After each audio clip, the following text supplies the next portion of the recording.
এই দেখো সোনাদের জন্য মিস্টার মণ্ডল এই খেজুরটা কিনে এনেছে।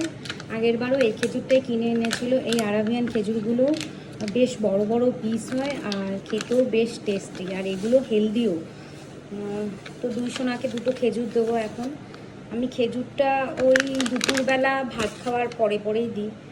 এই দেখো, এই যে একটা একটু ছোট আছে, এক সাইজের না ঠিক পাচ্ছি না, সব কোনোটা ছোট কোনোটা বড়, মোটামুটি ওই সবই একই রকম।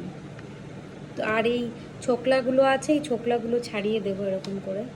এটা আমাকে মা বলেছে, আমি তো প্রথমে বুঝতে পারিনি, আমি ভাবছিলাম কি করে খাবে এগুলো যদি গলায় আটকিয়ে যায়। তো মা বললো এই ছোকলাগুলো এরকম করে হালকা করে ছাড়িয়ে ওদেরকে হাতে দিয়ে দিবি, না হলে পিস পিস করে কেটে দিবি, মানে ভেতরের দানাটা, যে খেজুরের যে দানাটা আছে বীজটা, ওটা ছাড়িয়ে তারপরে পিস পিস করে কেটে ওদের খাবারে দিলে খুব ভালো খায়। আর এই ছোকলা ফোকলা শুদ্ধ দিলে তো এখন ছোট, গলায় আটকে যেতে পারে। তোমাদের সোনাদেরও খেজুর দাও তো, খেজুর খাওয়াটা কিন্তু খুব হেলদি, খেজুর দিও একটা করে রোজ।